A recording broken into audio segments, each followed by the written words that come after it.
Kevin Kelly is one of my new best mentors. He's a senior maverick at Wired Magazine and co-founded Wired in 1993. He served as his executive editor for his first 7 years, and he's just a wealth of information. He also co-founded the ongoing Hackers Conference and was involved with the launch of Well, a pioneering online service that was started in 1985. His resume is rich, and his new book for Viking Penguin is The Inevitable, which is a New York Times and Wall Street Journal bestseller. What I love about him is that he is a wealth of information and he's delivering it. He says Twitter style, I say TikTok style. Regardless, you're going to enjoy this conversation and you're going to thank yourself that you listened.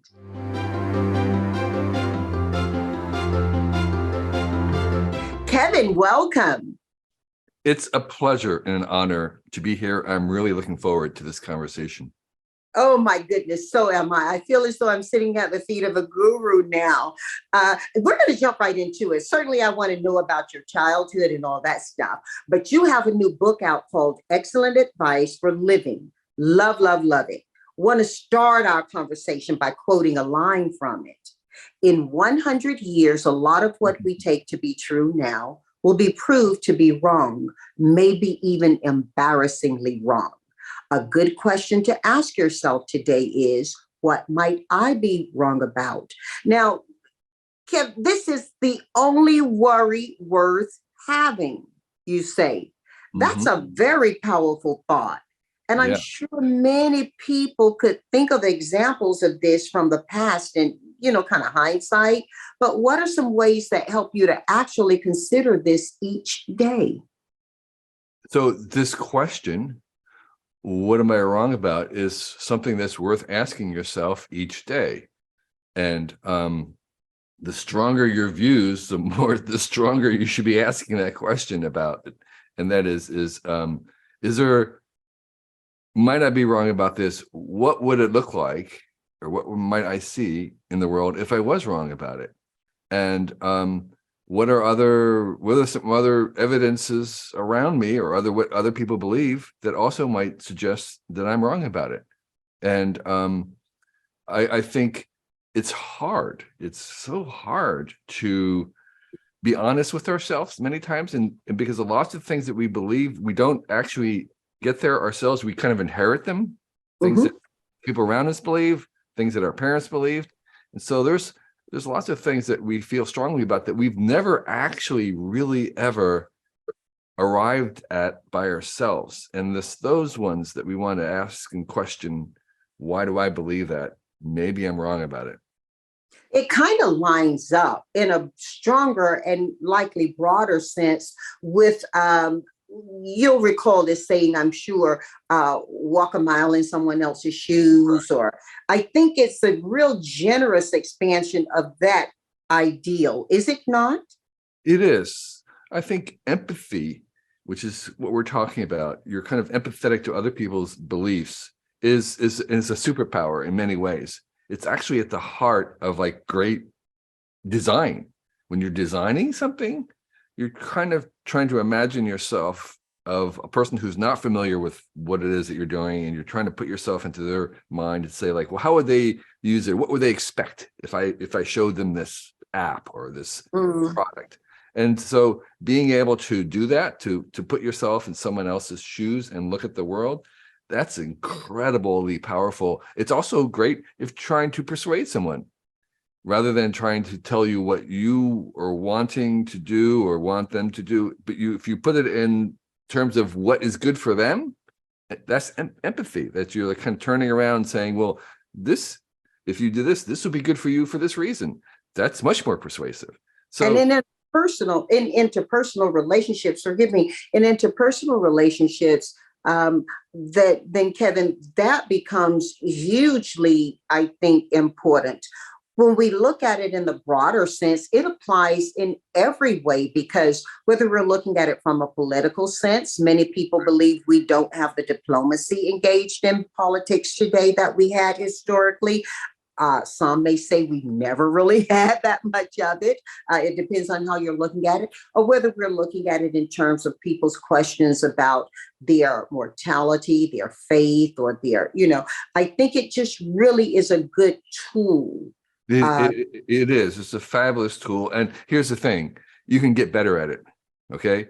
It's a skill. It's a habit. You can practice it. You can improve it. And so everybody has some natural level that they start at that are different, but everybody can be a little bit better. And that applies to most of life's skills, is that we start at different levels, but we can all improve. And when you talk about starting at different levels, it could be fun actually to consider how would this sort of thinking, what would it look like in practice? Um, an example of how a person uses that one-on-one could be clearer. But what about in those group settings? What is a good example of how to put this into practice for our family listening? Yeah, I think I have another bit of advice in the book, which is when you're speaking, speak with confidence as if you are correct. But when you listen, assume that you're wrong. Right. I mean, so it's like, yeah, when you say something, you want to say it with confidence, but then you want to have a second part where then you listen to the responses.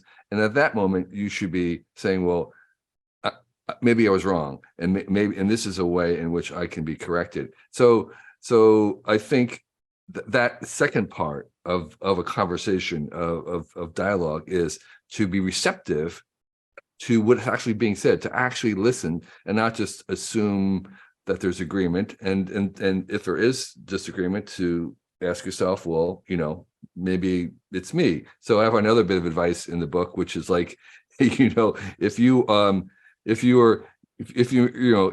meet a jerk every now and then, okay, that's one thing. But if you're meeting a jerks all day long, all the time, you want to look at yourself.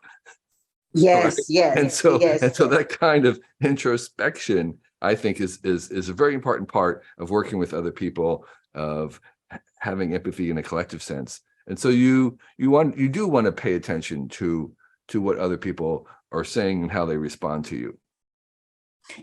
That is so powerful. And actually, it's that previous piece that I took into a meeting with one of my teams and read from the book, and then encouraged them to read the whole book. It is powerful advice. And I thank you so much for that. On your 68th birthday, you shared a video with 68 bits of unsolicited advice, I think you called it. Our family listening can search YouTube to find it, but it has a lot of great advice in these short and easy to remember pieces. That video was spawned by wanting to gift advice to your children, I think. Yeah, it's true. Yeah. I have 3 children. They're now young adults. And I wanted to put into words some things that we kind of maybe never really told them in words, because I realized as I was getting older that I really like to have these little, like a proverb, like a little adage, like something that helps me remember it, to take all this very large amount of wisdom and reduce it to something that I could repeat to myself and they could repeat. So my job was to take a lot of wisdom and reduce it to a few things that they could remember and repeat to themselves. And so like one of the things I try to tell is, there's no such thing as being on time. You're either early or you're late. I love you. When Bernie and I were raising our 2 kids, that was something we said practically every day as we would leave for wherever we were going. Yeah. If you can't be on time, be early. That was the way we said it. Yeah. Right. I also say that promptness is a sign of respect. Yes, it is. Yes, it is. And we see that exercised in theaters, where oftentimes people have to close the doors on folks, once the show is started. I think that we need to give that same courtesy in life. Right. And so those are the kinds of things that I kind of was putting down into words for my kids. Yeah. Another bit is enthusiasm is worth 25 IQ points, right? It's like, you can't really improve your intelligence that much, but you can improve your enthusiasm. And believe me, when we're hiring people, I pay much more attention to their enthusiasm and their attitude rather than their smartness, because and when we're enthusiastic, we actually open ourselves up to learn more anyway. I think there's a lot to that. Is there? absolutely. Absolutely. So the only really skill I think you should have when you graduate from school is the ability to learning how to learn. Because here's the secret, my friend, is that no matter if you're a digital native right now, you're a millennial, you think you're a digital native, you're not going to be in 5 years. You're going to be a newbie like the rest of us. You're going to have to learn whole new things. Chat GPT, right? You're going to have to learn everything new, and you're going to have to be learning the rest of your life. So you get Oh my goodness. You know, I'm one of your biggest fans. I'm a new fan, and I'm an enthusiastic. Oh, you're hired. Kevin, do you think making that video helped inspire you to write this book in such a succinct form rather than kind of drawn out with stories and examples of each lesson? What was the thinking behind the process of how excellent advice for living came about?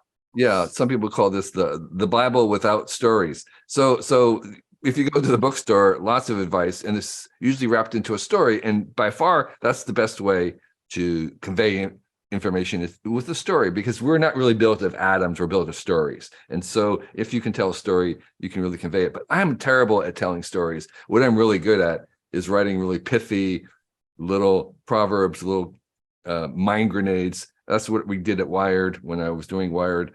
I write very telegraphically. So I decided to go with my strengths, which is to say things in a very succinct, pithy, abbreviated way. And so I wrote this, and I spent most of my time trying to take words away rather than adding words. And I wanted to reduce things to a sentence. Some people say that you don't really remember books, you remember sentences in books. Mm-hmm. So this is the book of only sentences. All right. Well, you're very much like Shakespeare in that regard, because many people will on the surface say, oh, wow, those are really big books. They're, but truthfully, he was TikTok before it was invented. Exactly. Right. So this is really great. This is Twitter. I'm doing Twitter here. And it's the attention span of the younger generation. So I kind of put it in those words. And a lot of the advice I have is really ancient advice. It's been passed on by the Bible and the Greek Stoics and the Confucian scholars. It's sometimes it's kind of timeless, but I try to put it into my own few words that actually might be memorable for somebody. Well, I love it. And there's so much great advice in your new book. It would be easy to invest this whole conversation quoting from it. But there is one more that I want, if you don't mind, to talk about, because you write, if you can avoid seeking approval of others, your power is limitless. My husband would say that over and over again. And it's such beautiful wisdom. Is there any particular memory from your life that comes to mind when you think of that line? I worked with a mentor who was very good at always giving credit and for the things that he was accomplishing. Basically, it was, and it wasn't. It was a form of modesty, but it went beyond it. It was very, very shrewd, because he understood that not needing the approval of others and to do something empowered him to be the only rather than to be the best.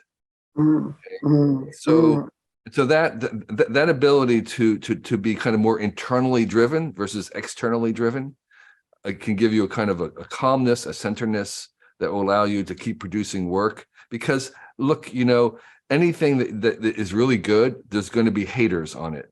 That's almost by definition. Almost the more powerfully good it is, the more haters there are. So you can't let the haters rule you. You have to sort of say, I'm not looking for approval for others so much. It's much more internally driven. And so when we were doing Wired, when we started Wired magazine, the 4 or 5 of us who were starting it, we were making a magazine for ourselves that we wanted to read. And we told the writers, look, the audience is not your grandmother. The audience is not 11th grader somewhere. It's us. you're trying to write to me because this is we're making this for ourselves. We only make a magazine that we like. And so that sense of pleasing and centering ourselves internally rather than, okay, do everybody else like this? No. It's like we love it. And if we like it and it's really good, other people will also come to enjoy it as well. So that internally driven is again, people have different levels what they start out, but it is a skill that you can get better at. Oh, cheers to that. Cheers. Yes. Okay. Well, what are you drinking? What are you drinking? It says Spindrift sparkling water. Hey, oh, Spindrift. Okay, they're going to thank you for that. Product placement. Mine is tea, courtesy of my daughter, who I'm so excited moved just about a 4 or 5 minute walk away from my home. So it's great to be able to see her before I start a meeting. My eldest daughter, who has a young child, our first grandchild, also moved back into our neighborhood. Exactly the same. She was very cunning because she moved next to grandma and grandpa with her 1-year or 2-year-old. So yeah, we do enjoy that too, and we actually walk by her house every morning. So, and I'm sure it's going to see far more and many opportunities for us to learn more from you, because I'm sure it's seeding some more books for you as well. Oh yeah, I haven't stopped learning at all and won't stop. Yeah. Well, I'd like to learn a little bit about that magnificent piece behind you. Your backdrop is beautiful. Yes. I am a college dropout, but for the 1 year that I was in school, I was studying geology.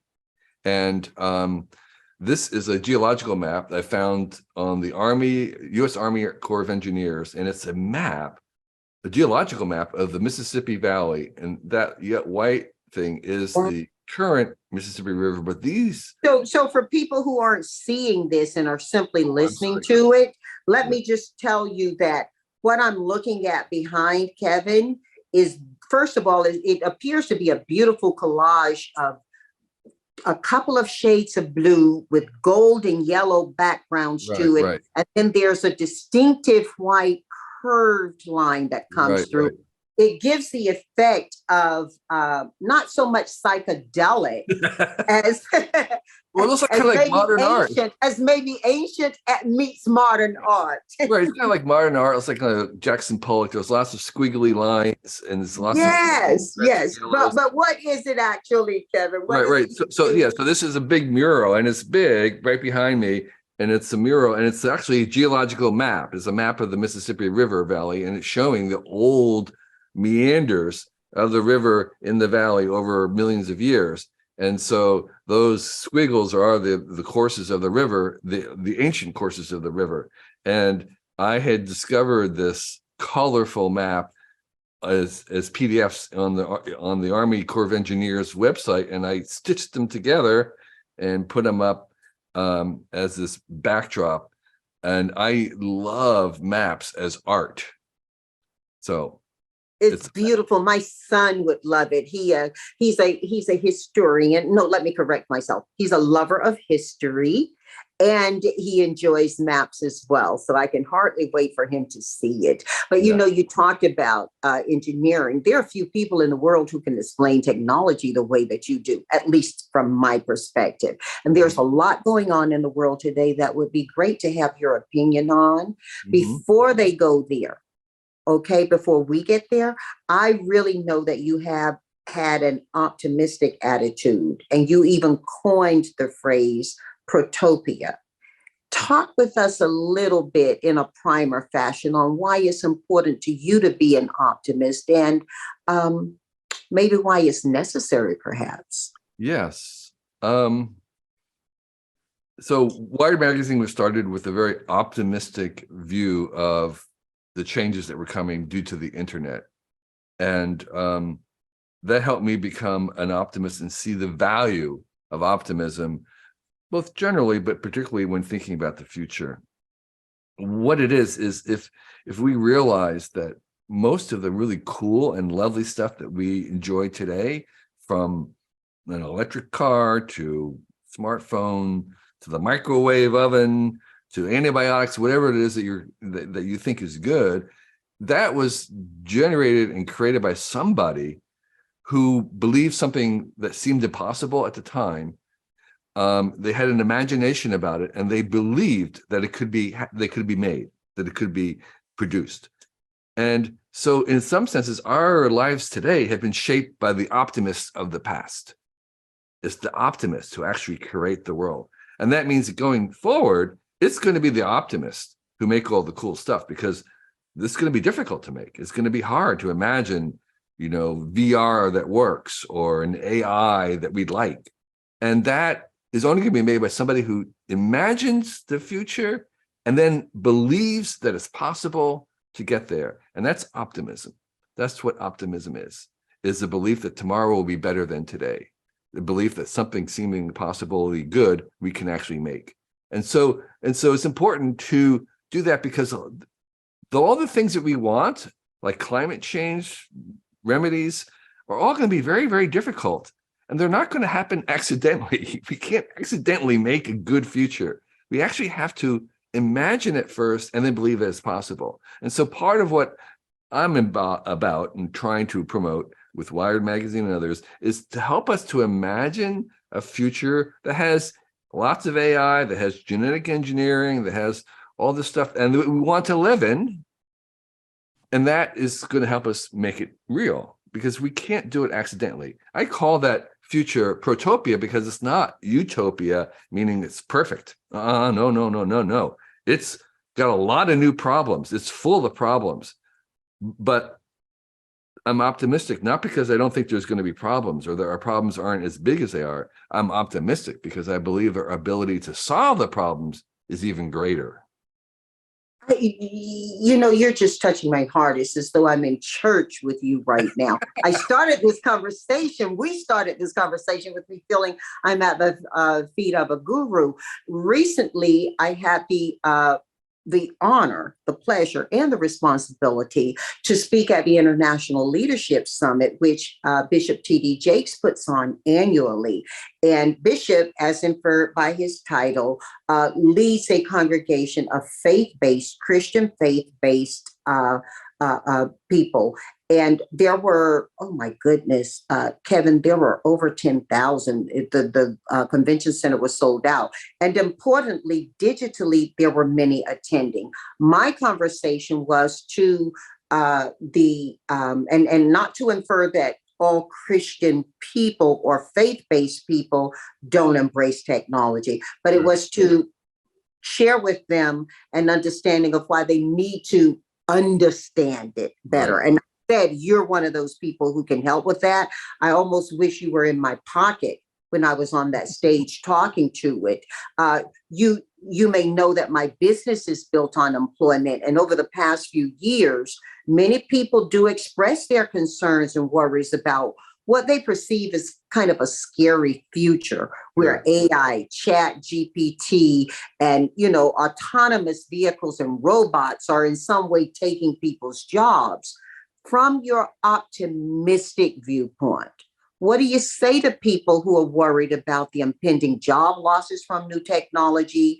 And quite in addition, not necessarily separately from that, where they feel it offends their ability to be faithful. You talked about historically how people who created the things we use in everyday life today, or my husband's pacemaker, or the diabetics machine that, and they talk little bit and help with that, because this is real for people. This is very real, the fear. This is a very real concern. And I would say that in general, it's an overstated concern.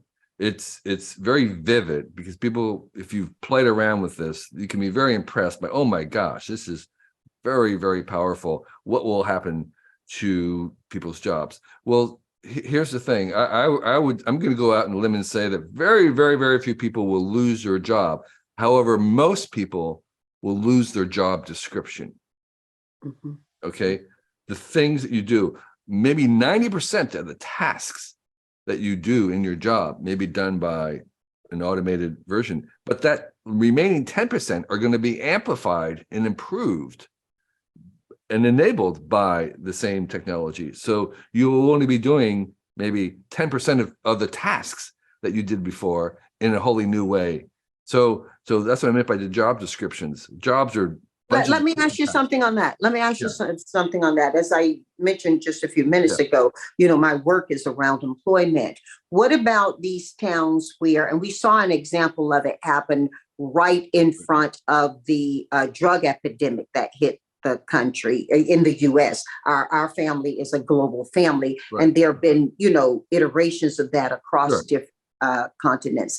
But Kevin, when you have these towns where manufacturing was occurring and then it died, whether it died because of technology or not, technology was a part of the ability to move forward with how we get products to market.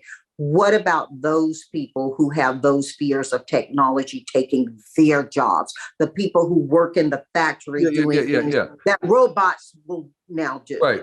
I think there are a lot of jobs that humans do that they should not be doing. Humans should not be picking lettuce. That's not a job that humans should aspire to. That's not making the best of them. So there are lots of jobs that will disappear that humans should not be doing. I don't think humans should be counting money at a retail store. It's like that's not a good use of the great gifts that they were given. Okay, and so there are some jobs that will go away to automation that should go away.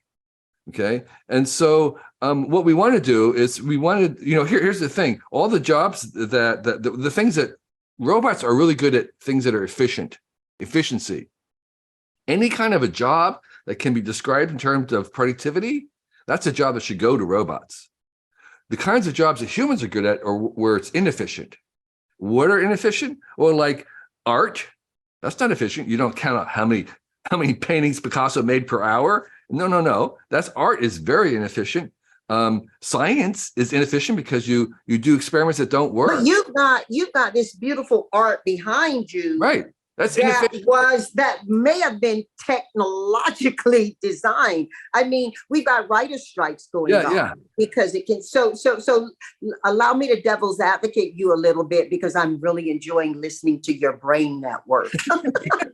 So far, there's a whole bunch of artists who are concerned about AI art, that they're going to lose their job. Well, here's the thing. Okay, I'm totally for what I call evidence-based policy. Okay, so let's take a look at the evidence. How many artists have lost their job to AI? The answer is 0. Maybe they could, but so far the evidence is there have been no artists who've lost their job to AI. So then are you saying it's more the fear? No, I won't ask you what you're saying, because you're saying what you're saying. May we deduct from what you're saying that the fear is more about the unknown than the known, and that's why you're championing people understanding it more? Am I moving it differently than you're right? No, there's our views of robots and AIs is formed by Hollywood, and Hollywood, all the pictures we have of what the future could be with AI is all by Hollywood, and those are all dystopian versions of the future because they tell them a story. Okay, you can't have a future in the movie where it works, everything works, because it'd be boring. And so our image, our expectations of what AI will be and what it'll do is formed by stories. And those stories are all worlds that we don't want. But the actual evidence so far is that there has been even though AI has been around for years, there's been very, very few jobs that have been lost to AI only. Okay. So there may be the idea then, Kevin, that we're talking about jobs for jobs' sake versus jobs for what we're looking at to do and with your life. And here's what it is. What we see instead when AI does come is that it changes people's jobs. That's what I was saying before, your job description. It changes people's jobs, and your job will be changed by AI, but it's going to be changed in a good direction. Okay. And so most people if you ask people, will AI change your job? And they say, no, it probably won't change my job, but it probably will change other people's jobs. But everybody says that. So everybody's concerned about other people losing their job. They're not really concerned about you losing your job. Are you concerned about AI taking your job away? I don't think so. Right? Me specifically? You specifically. Yeah, and I think actually it's expanded my job. If Exactly. me specifically, because what you can do can't be done because it's warm, it's engaging. It's not about efficiency. It's about all these other things that we love, and none of them are efficient. And so the machines aren't going to do it. And that's true for a lot of people. They say, well, I'm concerned about other people losing a job, but I don't think my job could really be replaced. Yeah. So then, Kevin, you have, and I've been accused over my career of being a Pollyanna. Okay. So perhaps. No, you're just in kindergarten. I'm not. Perhaps you're the church preaching to the choir here a little bit. Okay. Because you do have such a positive spin on both the mindset of tech versus human. Right. And the practicality of people needing to have jobs. My husband, Bernie, would tell a story, and Bernie transcended in 2019 of Alzheimer's. Right. We were blessed to have him here at home with us. And prior to that, he would tell a story for years about growing up in England. Mm-hmm. He was a Yorkshire lad.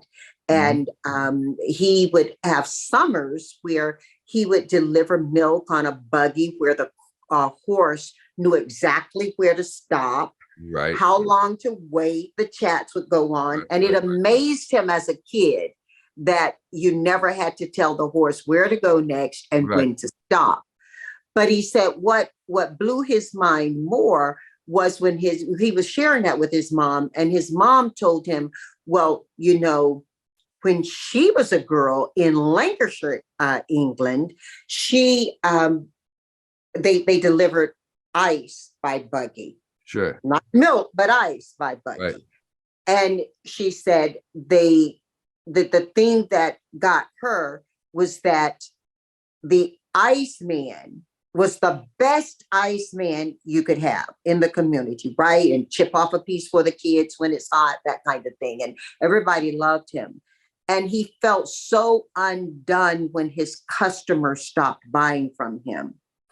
But he really thought he was in the ice business. The truth of it was that he was in the refrigeration business, and he didn't allow the technology of his wheels to catch up with refrigerators. And so he lost his business, but he did enable himself to have a different job. And I think that's very much what you're talking about. Some of us are going to keep selling ice, not knowing we're in the business of refrigeration. Yeah, that's what I call your job description. You'll lose not your job. And you wrote one article last year about AI art. We were talking about that earlier, called Picture Limitless Creativity at Your Fingertips. Am I right? Exactly. So in that artificial creativity now, yes. Yeah. And you say AI can now make art better than humans. There's also the recent Writers Guild strike we talked about just a few minutes ago, and concerns about AI taking writing and design jobs. So let's talk about two more questions on this. One, if you were going to start Wired today, would you consider using AI for journalism and photography? Absolutely, 100%. So what these new AIs like the ChatGPT that we're talking about, what they are basically they're universal free interns. Everybody can now have an intern. You have the intern help you write an article, make a picture, do a design, do a summary, PowerPoint, but they're interns. So you have to check their work. You have to make it better. You can't just release the intern work. It's kind of embarrassing, but you're going to work with them as an intern, as an assistant, as a teammate. And that is how it's going to make your job different and easier and better. So they aren't going to replace you because they're not human, But together, the human plus the AI is more powerful than either the AI by itself or the human by itself. So this team stance. And so that's the framework that we're going into the AI is they like are a surgeon in an operating theater. There are right, lots of instruments and technologies in there that help him ensure that patient's going to wake up healthy. So the instruments alone can't do it. The surgeon alone can't do it, but the surgeon plus the AI and the robot, that is the best team. And by the way, that's the best team in diagnosis. If you're going to get a diagnosis, you want to have a doctor who's using AI to help. The AI alone can't do it as good. The doctor can't do it as good. The team. So that's the team. So everybody now has a personal intern that you can use to help you do stuff. And so that is the new relationship that we're going to be having everywhere. And I think you're true about it being everywhere. I referenced earlier Bishop T.D. Jakes, who I think is a phenomenal leader and very much needed for our time today. He's a smart businessman, and so he's able to bring his basic ideologies and faith-based knowledge into the real world in ways people need it. And he was talking about how during COVID, many faith leaders felt that they needed people in churches and they didn't understand the technology of the internet enabled them to have stronger delivered messages. And so when we talk in those senses, you and I are both nodding our heads that technology is an enabler to positive outcomes. Sure. And people plus tech can give us a better human experience. There are people who don't view AI art as real art. The idea of what's real to one person and real to another person has always been, I think, a subject for coffee, right? Sure. But where are you on that? Everybody's not going to get on the boat, but where are you on helping? Helping more of them get to shore. Another way to help your optimism is to spend a lot of time reading history and going into the past, because if you research what happened when the painters of the 1800s first encountered photography, they all thought photography, that's not art, that's cheating. Okay, and then we're all going to lose our jobs. Because the painters would try to paint real things. And now here is this thing that said, all you have to do is click the little button, and then you have an image, and it's not real art, and it's going to destroy painting. Well, it didn't destroy painting. It actually changed painting, it made it better. We had modernism and impressionism.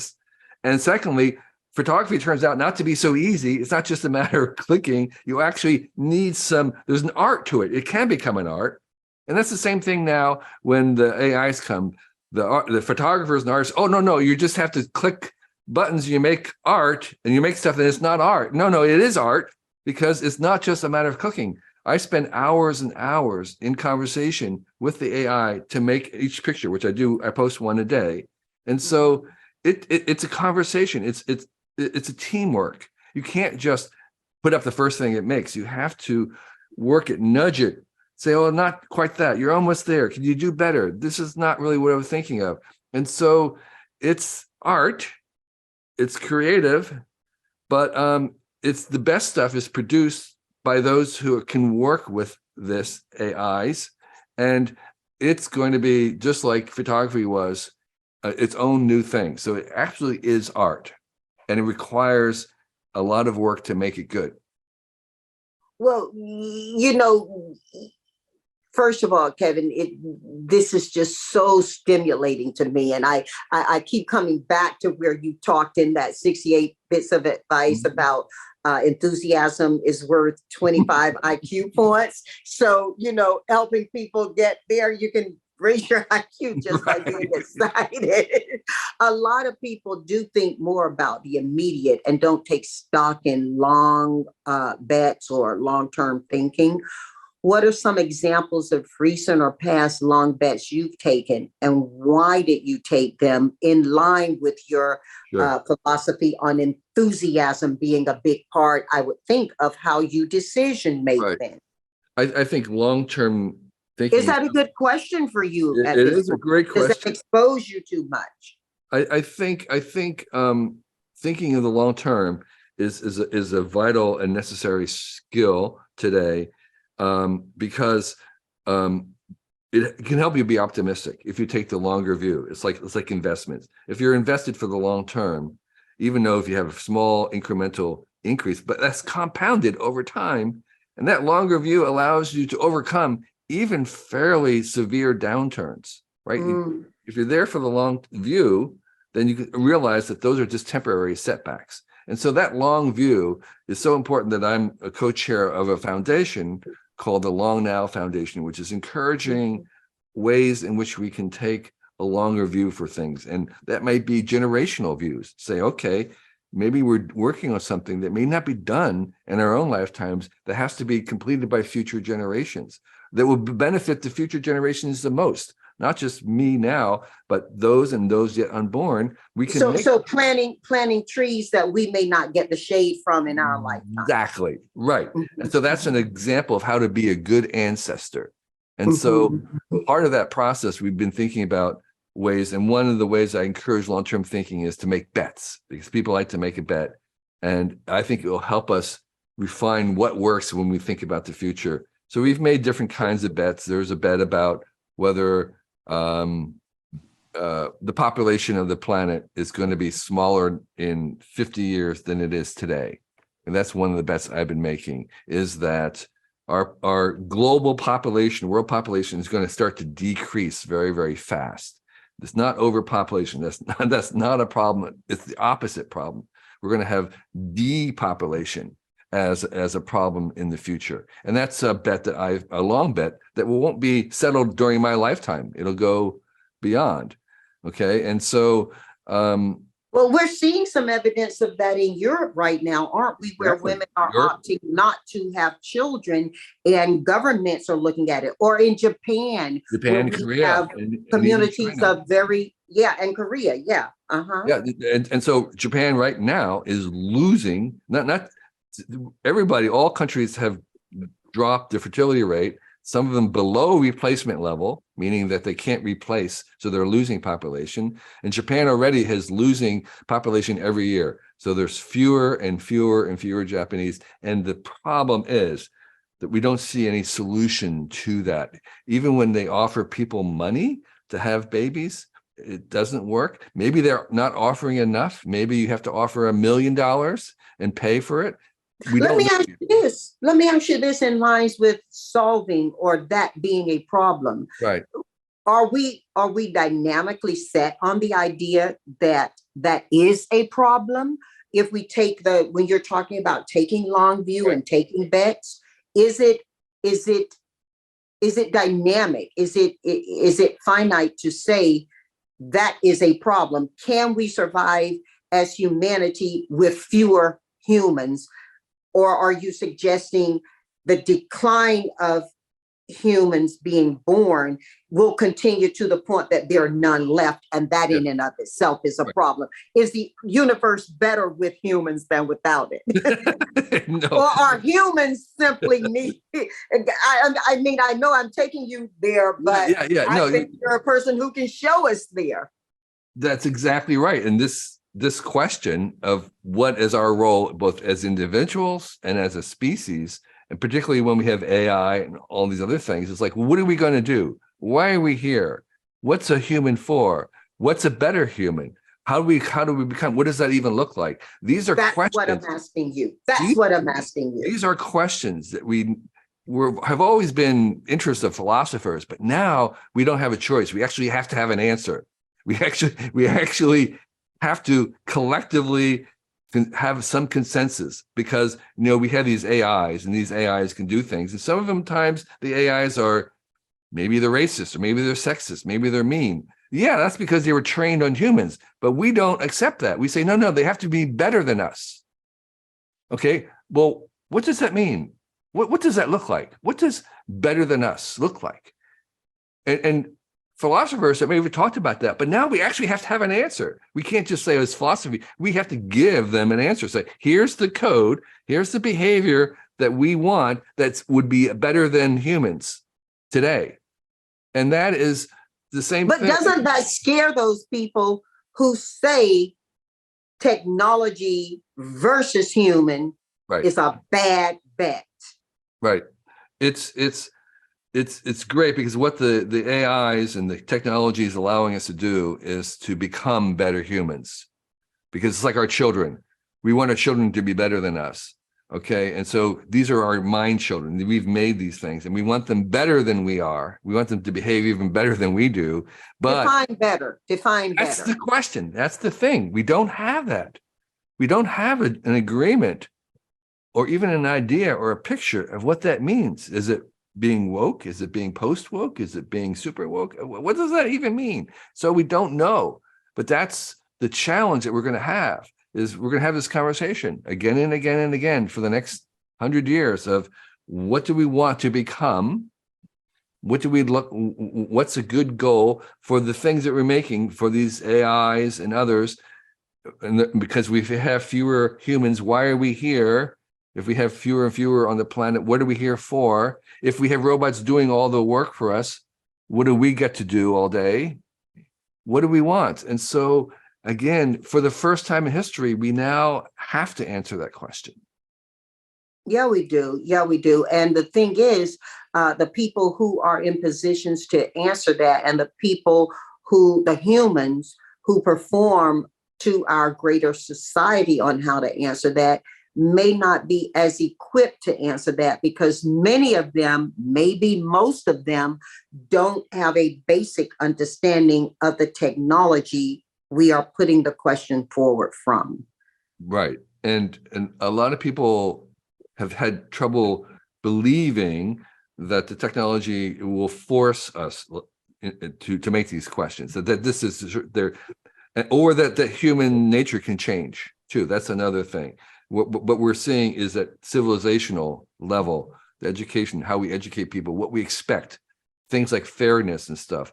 These are things that we can teach and we can transmit over generations. They call it the grandmother effect, where the grandmothers transmit this information about values. We can shape those. Those are things that we can change, so we can expect the people of the future to behave better than we have behaved. Let me say up front that I respect technology and embrace it as an enabler toward a better life experience for humans, as well as I think it can be used in a way to help us be better caretakers of the earth, the environment, and the universe. Recently, I heard a discussion that, and it's a little, I say it a little with a little bit of, I don't want to say shame, because, shame is not a healthy place to be. Kevin, I heard a discussion that I shied a bit away from, where one of the speakers was putting forward that as humans, we're not as good as we think we are, or as we sell that we are. And that somewhere along the timeline, we created civilization to enable individuals to build forward, and then communities to build forward.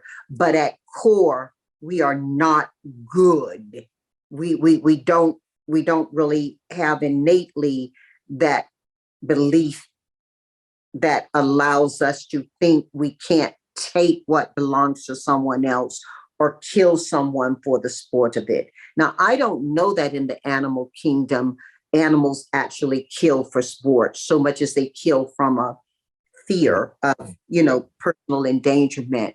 But where are you on that idea of, is there an innate goodness in people? Yeah, when we were growing up, mama and daddy told us that people are good, and without that goodness, we wouldn't continue to survive. Sure. Yeah. You're talking about a demise in the number, the population of humans, right. Not so much from whether we're good, but from whether we choose to, go with me on it. Yeah, no, I'm 100% with your parents. In fact, there's a great book called Humankind, which makes the argument that we were taught wrong in school, that the basic default behavior of humans is to be selfless and helpful, that all things being equal, even in a crisis when survival is paramount, people will want to be helpful to others.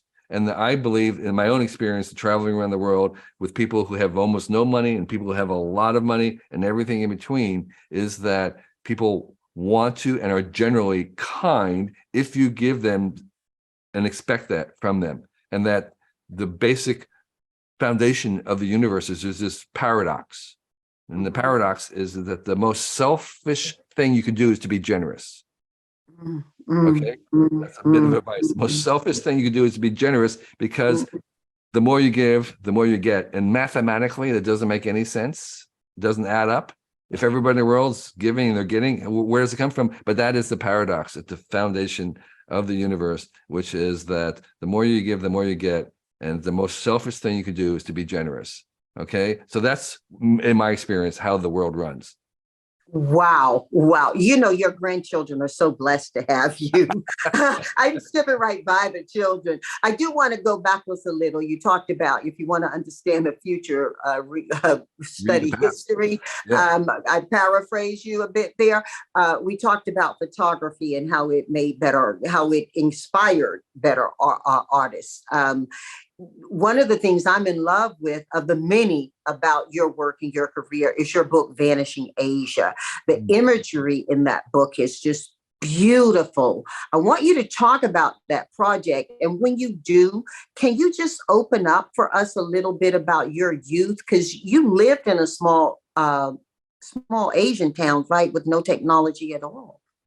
How do you think the juxtaposition helped shape your perspectives? I guess. Yeah. So as I said, I dropped out of college after 1 year, and I went to Asia, and I was interested in photography, and I had no idea what this was. This is 1971, 72, and it was a very, very different place.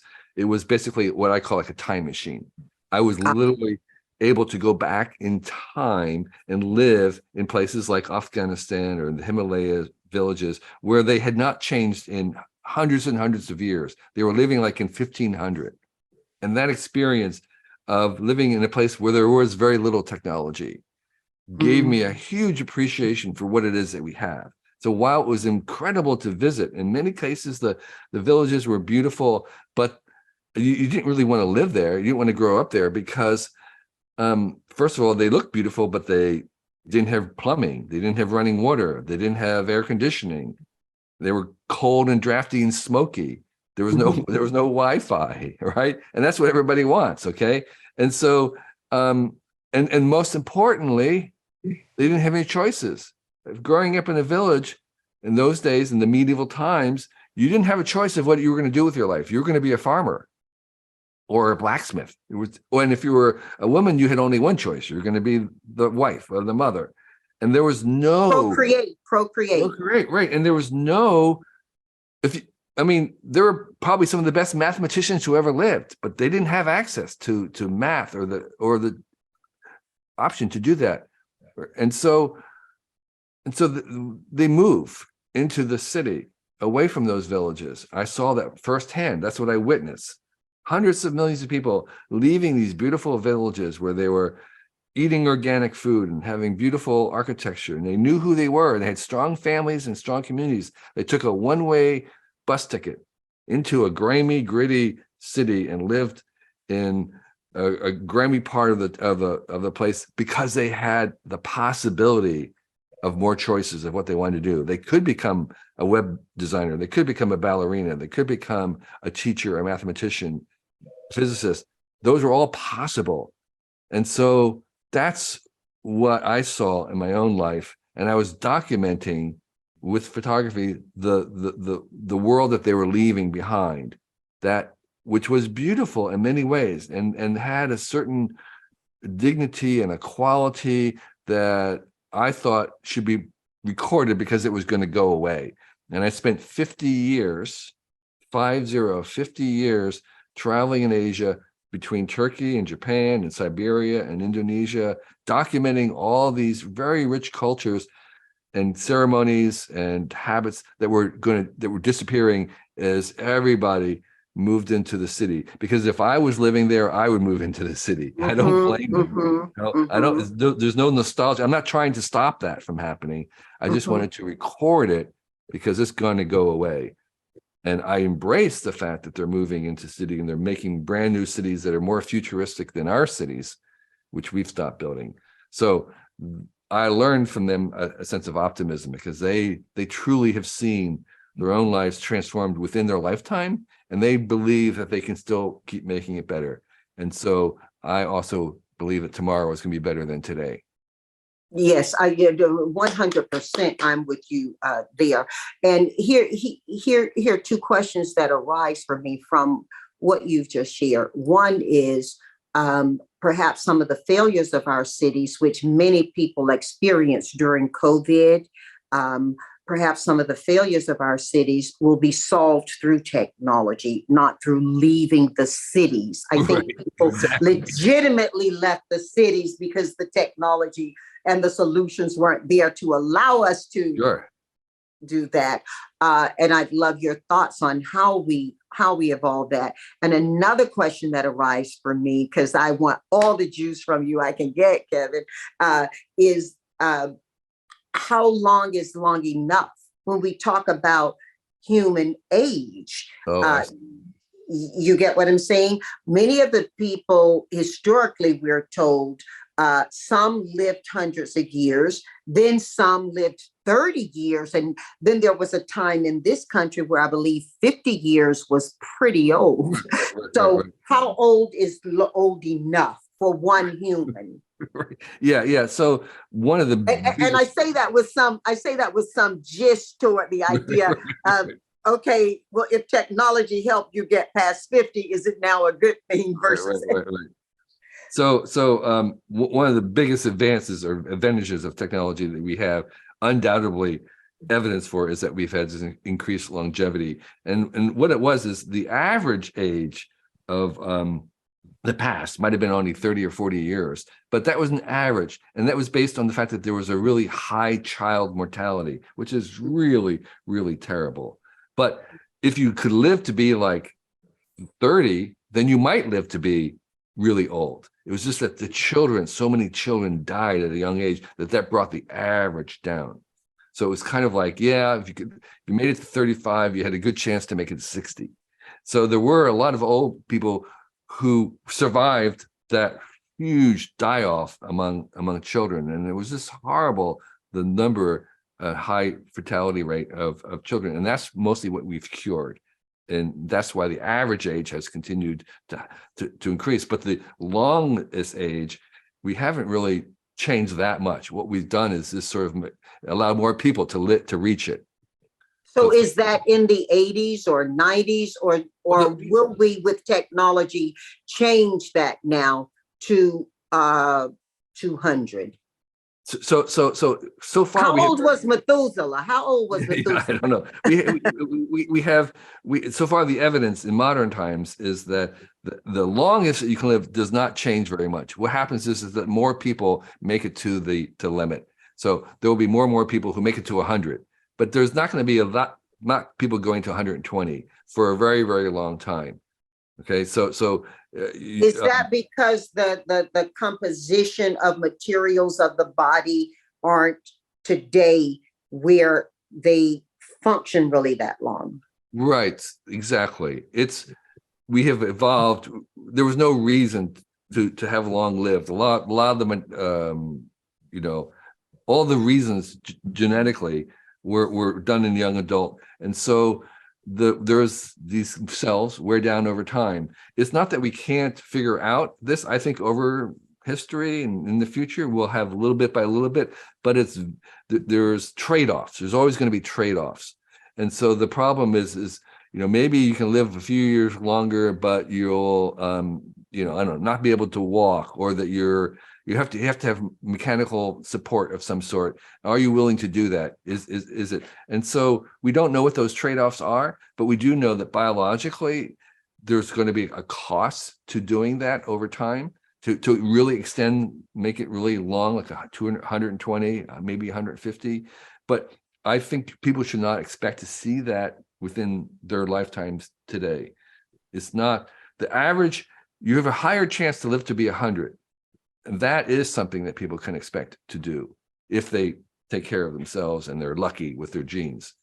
But you shouldn't expect to live to 120. That's even if you're young today. So that's the evidence so far. That could change. Maybe someone will discover something in the next year that would change everything. But right now, that's the general pattern. Yeah, and I think they're looking at some of that with stem cell to see not only how do we cure or how do we reproduce or regenerate, but also strengthen and lengthen the Right. quality And the of quality health. of that old age is also improving too. So again, you could expect to live to be 100, and that 100 could be very, very high quality, but you should not expect that you're going to go to 120.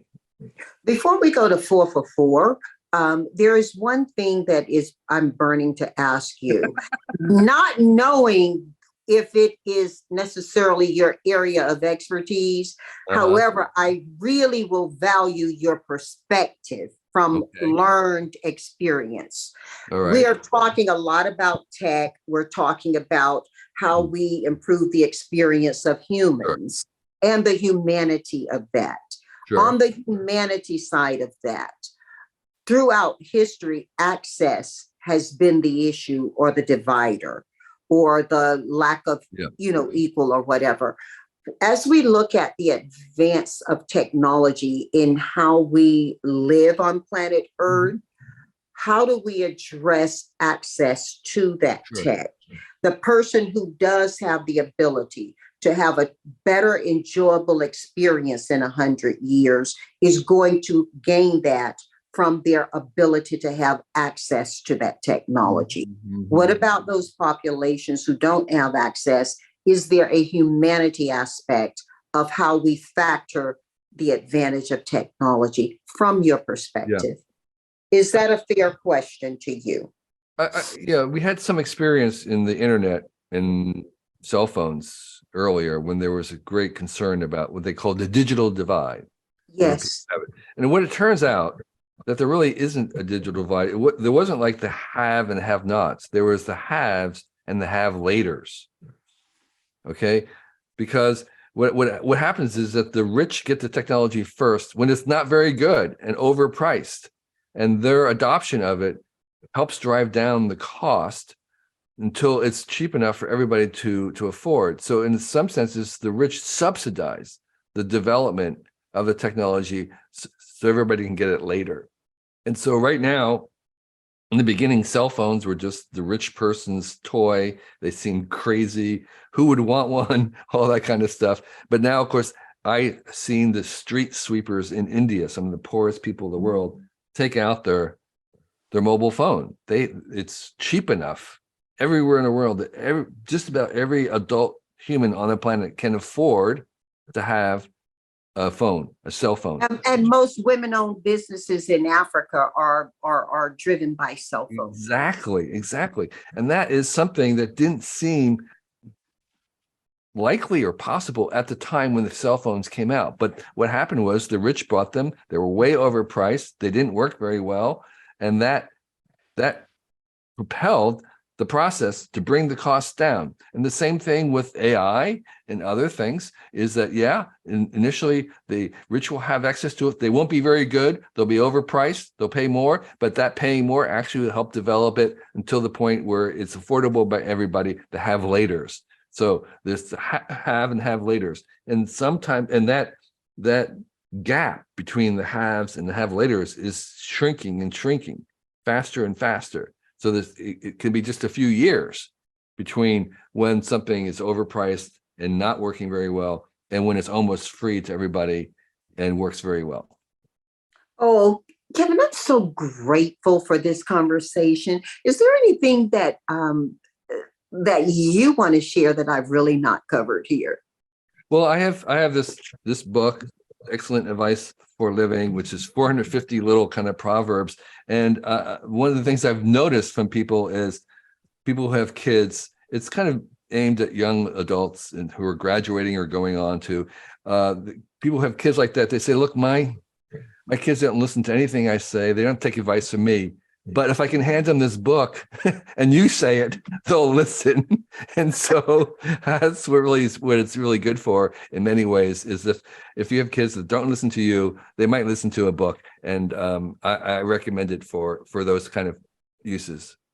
As do I, and we will certainly make sure that it's included at the finish of this conversation in the podcast. You know, the next time we talk, I pray we'll be face to face, and technology has allowed us, I think, to have an intimate conversation here that will generate and inspire thought for so many people.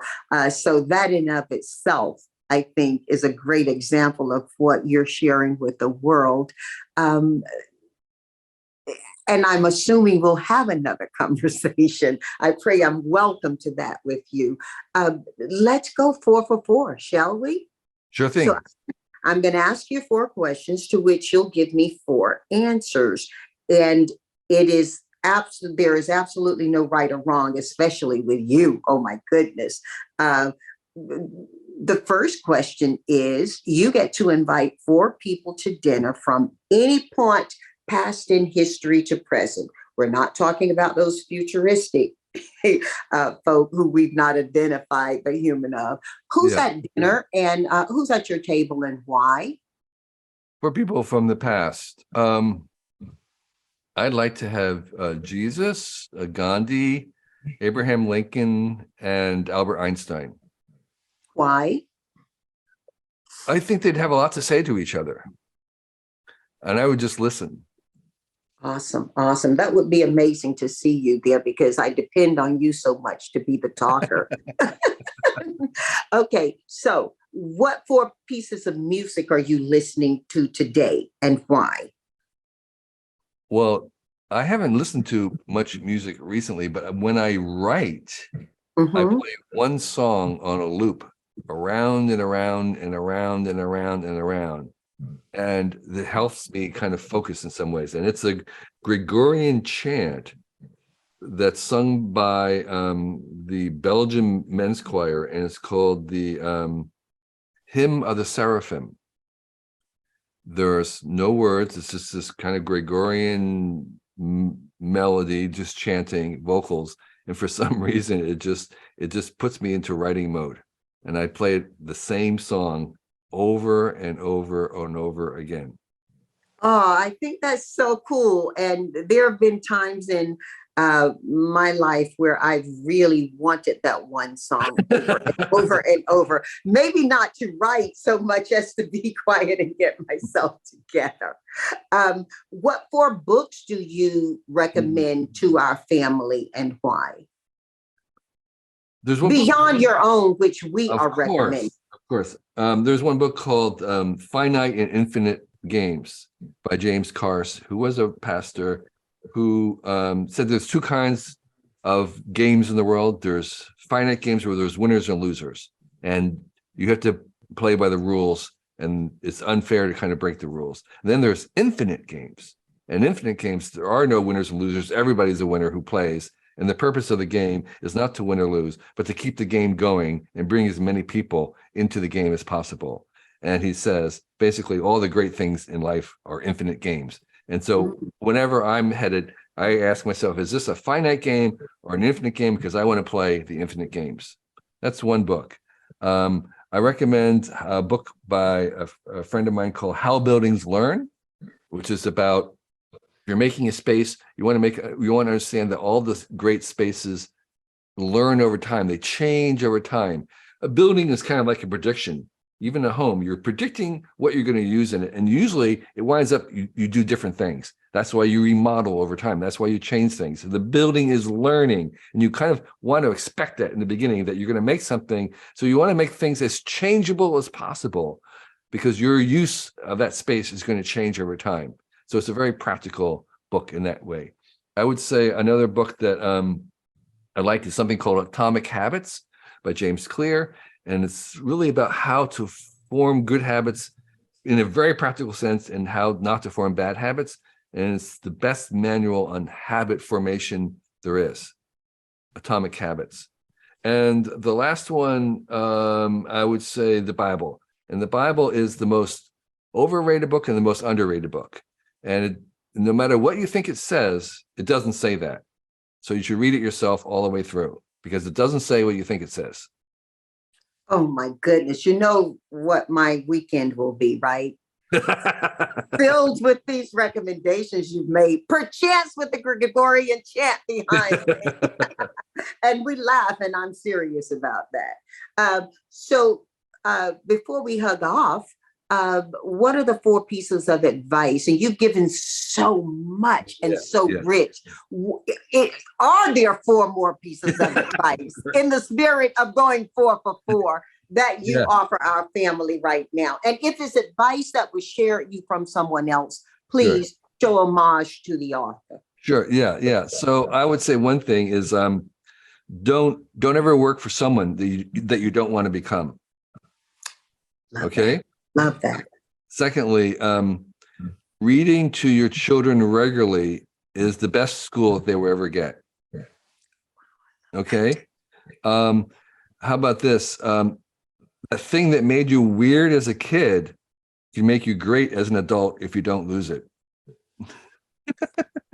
And is that 3? And the last one maybe is anything you say before the word "but" does not count. Love it, love it, love it. My daughter would say, Mommy, when you say "but," that means everything you just said isn't true anymore. Oh my goodness.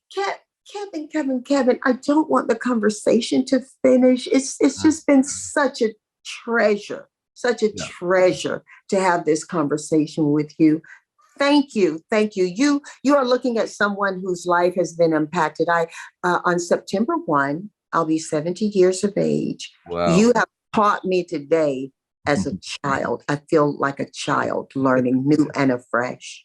Well, thank you so much. It's been a real pleasure. I'm really grateful for the attention you've given, for your spirit, and for the way in which you have received these little bits of wisdom. Thank you so much for giving me time to share it with others. I appreciate it. From my heart to your home. Thank you.